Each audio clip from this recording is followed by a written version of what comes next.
तो जय हिंद बच्चों। देखिए, आज के इस वीडियो में हम लोग बात करने वाले हैं सदिश बीजगणित के सबसे ज़्यादा महत्वपूर्ण प्रश्नों के ऊपर। और श्रृंखला जो है हमारी महत्वपूर्ण प्रश्नों की, वो जिस चैप्टर से चल रही है वो सदिश बीजगणित ही है। और ये जो वीडियो है ये पार्ट 3 है, यानी कि तीसरा वीडियो है ये। इससे पहले इसी चैप्टर के महत्वपूर्ण प्रश्नों के 2 वीडियोज़ अपलोड हो चुके हैं। अगर आपने वो नहीं देखा है तो आप उसको देख सकते हैं।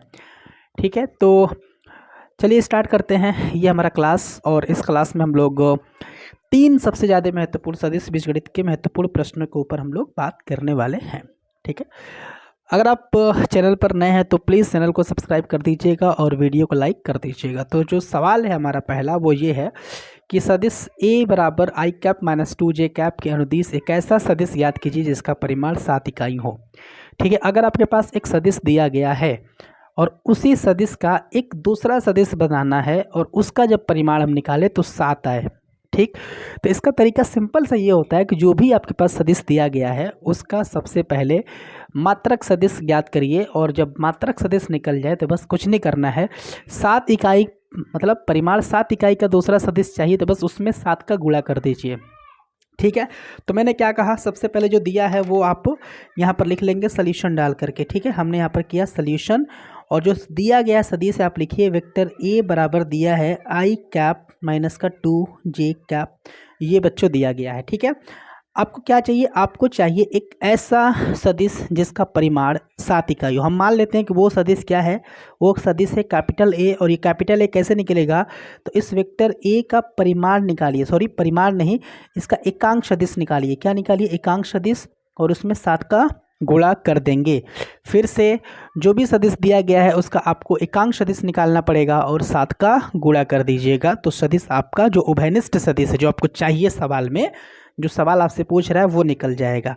ठीक है, और आपको ये पता है कि किसी भी सदिश का कैप निकालने के लिए उस सदिश का परिमाण ज़रूरी होता है। तो हम क्या करेंगे, ये जो सदिश ए है इसका आप परिमाण निकाल लेंगे। परिमाण निकालना बहुत ही आसान होता है। आई के गुणांक का वर्ग 1 होगा और प्लस जे के गुणांक का वर्ग 4 होगा। इसका जब आप निकालेंगे तो आएगा, फिर उसके बाद करड़ी लगा देते हैं, हमने सिखाया आपको। तो वेक्टर ए का मॉड निकल कर के आ जाएगा √4 और 1 5 मात्रक। ठीक है, ये आ गया। ठीक है, करड़ी में ए का सॉरी वेक्टर ए का परिमाण हमने निकाल लिया। ठीक, इसका मतलब ये हुआ कि अगर हम अब निकालना चाहते हैं एक कैप तो उसके लिए कुछ नहीं करना है, सदिश ए में सदिश ए का जो अपने परिमाण निकालना है उससे भाग दे दीजिए। ठीक है, ये तरीका होता है, और जो भी इसका मान आएगा बस उसमें 7 से गुणा कर देंगे, आंसर आ जाएगा। ठीक है ना। अच्छा, तो यहाँ पर आप चाहें तो लिख सकते थे कि माना उभयनिष्ठ सदिश, यानी कि जो हमें सदिश चाहिए वो क्या है, बराबर कैपिटल ए। और कैपिटल ए निकालने के लिए वेक्टर ए का जो कैप है उसमें 7 से गुणा कर देंगे, आ जाएगा। तो देखिए क्या आएगा, वेक्टर ए का मान कितना है, तो ये है आई कैप माइनस 2 जे कैप, ये हो गया वेक्टर ए का मान। और फिर बटे में इसी सदिश ए का परिमाण लिखना जो कि है कड़ी में 5। ठीक है, तो कड़ी में 5 को आप बार दीजिए तो आएगा 1 बटे में कड़ी में 5 आई कैप माइनस 2 बटे में कड़ी में 5 जे कैप, ये आ गया वेक्टर ए का कैप आ गया। ठीक, अब आपको चाहिए सदिश, तो हम यहाँ पे लिख लेंगे इसलिए, अतः वेक्टर ए बराबर 7 वेक्टर ए का कैप। ठीक है, तो बस मान रख दीजिए, तो 7 इंटू वेक्टर ए का कैप कितना है, तो 1/√5 आई कैप है और माइनस का 2/√5 जे कैप है। तो बस कुछ नहीं करना, 7 का गुणा कर दीजिए।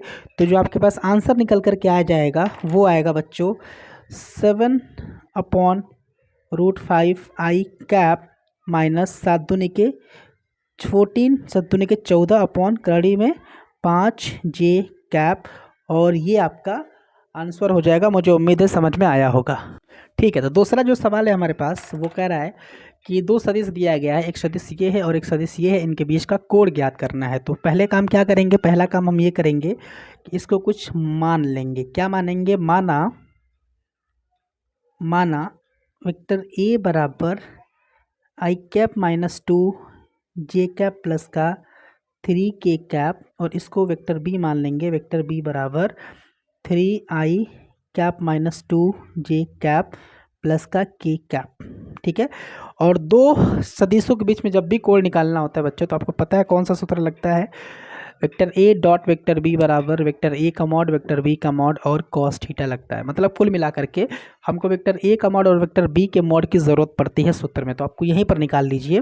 वेक्टर ए बराबर इतना है, तो इसी वेक्टर ए का मॉड जब आप निकालेंगे तो 1 का गुणांक का वर्ग 1 प्लस 2 के गुणांक का वर्ग 4 प्लस 3 के गुणांक का वर्ग 9, इसको लगा देंगे आप करड़ी, तो आपको मिलेगा कितना, 9 1 10 4 14 मिलेगा। इसी प्रकार से वेक्टर बी जो है, इसका जब आप मॉड निकालेंगे तो इसके लिए 3 तिली के 9 प्लस 2 दूनी के 4 प्लस 1 एकम 1, तो ये कितना हो जाएगा, 9 1 10 4 14, ये भी कितना आएगा, अंडर रूट में 14 ही आएगा, 14 ही आएगा, ठीक है। आप देखिए, चूँकि अब आपके पास सूत्र होता है, सूत्र क्या होता है कि vector A dot vector B बराबर वेक्टर ए का मॉड इंटू वेक्टर बी का मॉड इंटू कॉस थीटा, ये सूत्र होता है आपके पास।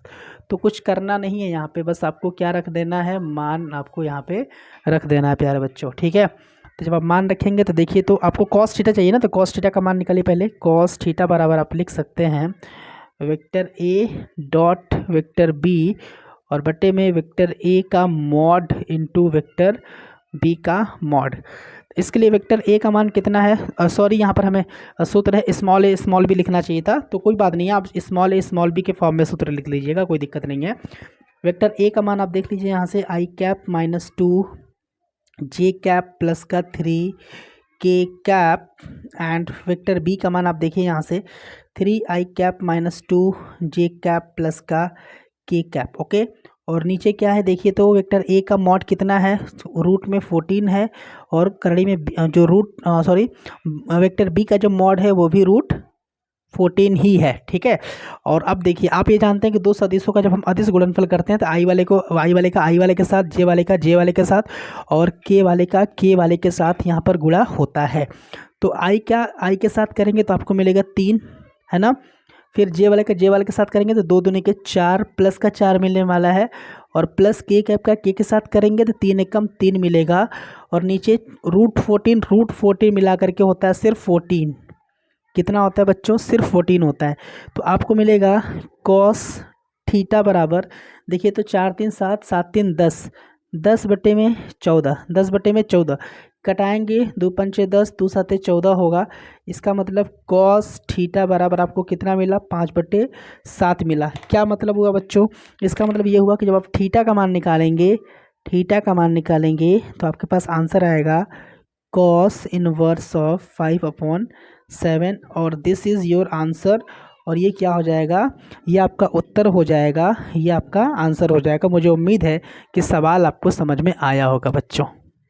चलिए, अगला जो सवाल है आप देख पा रहे हैं बच्चों कि उस समांतर चतुर्भुज का क्षेत्रफल ज्ञात कीजिए जिसके विकर्ण है ना, विकर्ण सदिश दिया गया है इतना और इतना है, ठीक है। कॉन्सेप्ट क्या होता है बच्चों, कॉन्सेप्ट ये होता है कि जो हमारा सूत्र होता है, मैं यहाँ पर किनारे थोड़ा सा लिख देता हूँ, जो एरिया होता है समांतर चतुर्भुज का सदिश के रूप में, वो होता है ए बराबर 1/2 D1 क्रॉस D2। सिंपल, ये एक सूत्र होता है किसी भी समांतर चतुर्भुज का क्षेत्रफल निकालने का जिसकी भुजाएं या फिर जिसके विकर्ण सदिश के रूप में दिए गए हों। सिंपल, तो एरिया ऑफ ए समांतर चतुर्भुज है ना, समांतर चतुर्भुज का जो क्षेत्रफल होता है वो होता है 1/2 mod of D1 cross D2, ठीक। तो इसके लिए क्या करना पड़ेगा, सबसे पहले जो दिया गया है आप वो लिख लेंगे बड़े ही ध्यानपूर्वक से। D1 का मान है, देख लीजिए कितना, 3 आई कैप प्लस 2 जे कैप माइनस का के कैप, और जो D2 वेक्टर का जो मान है बच्चों वो ये है आई कैप माइनस 3 जे कैप प्लस का 2 के कैप, ठीक है। D2 का मान ये है आपके पास। आपको पता है कि आपको पहले D1 क्रॉस D2 निकालना पड़ेगा, फिर इसका मॉड निकालना पड़ेगा, फिर एरिया निकलेगा। तो चलिए करते हैं। तो क्या करना पड़ेगा, हमें निकालना पड़ेगा D1 क्रॉस D2। तो इसके लिए देखिए तो ज़रा, D1 क्रॉस D2, दो सदिशों का क्रॉस निकालने के लिए आपको पता है ना, साड़ी की हेल्प लेनी पड़ती है, तो साड़ी की हेल्प यहाँ पर लेना पड़ेगा हमको, ठीक है ना। तो क्या तरीका होता है, आई कैप है ना, जे कैप और के कैप। आई कैप, जे कैप और के कैप ऐसे हम लोग ले लेते हैं। ठीक है, उसके बाद हम क्या करते हैं बच्चों कि आई कैप हमको लिखना है ना, या फिर उसके बाद पहले सदिश से पहला जो हमारा पंक्ति बनेगा क्या बनेगा, 3 2 -1, 3 2 -1, और जो दूसरी पंक्ति बनेगी वो दूसरे सदिश से बनेगा 1 -3 2, 1 -3 2। ठीक है, अब आप इसको प्रसार करेंगे, कैसे करेंगे, तो आई कैप फिर स्मॉल मॉड आप लगाएंगे, है ना, जो हमारा साड़ी का चिन्ह है उसको छोटा करके लगाएंगे। आई के नीचे के सारे अवयव छूटेंगे, दाएं बाएं के छूटेंगे, 2 -1 -3 2, 2 -1 है ना, फिर -3 2 आएगा, फिर माइनस का जे कैप लिखेंगे यहाँ पे, फिर उसके बाद स्मॉल ये वाला लगाएंगे, है ना, ब्रैकेट कह सकते हैं, या फिर इसको साड़ी का जो चिन्ह है उसको छोटा वाला लगाना है। जे कैप के नीचे के जो छूटेंगे दाएं बाएं के, 3 -1 1 2, 3 -1 1 2 आएगा। ठीक है, और प्लस का लास्ट में के कैप लिखेंगे यहाँ पे, और के कैप के बाद कौन कौन से अवयव आएंगे, तो के के नीचे के छोड़िए, दाएं बाएं के छोड़िए, तो 3 2 1 -3, 3 2 1 -3 ये आपका आने वाला है बच्चों। ठीक है, तो अब देखिए आपको मिलेगा D1 क्रॉस D2 बराबर में आई कैप, है ना, फिर स्मॉल ब्रैकेट, गुणा कैसे करते हैं, गुणा ऐसे करते हैं ना, ऐसे ये वाला, 2 दूनी के 4, फिर माइनस माइनस माइनस प्लस का 3, ठीक है, फिर माइनस का जे कैप, फिर ब्रैकेट, 3 दूना के 6, फिर माइनस माइनस का 1 आएगा तो प्लस का 1 बनेगा यहाँ पे, फिर प्लस का के कैप, वापस से 3 तली के माइनस का 9, फिर -2 एकम 2।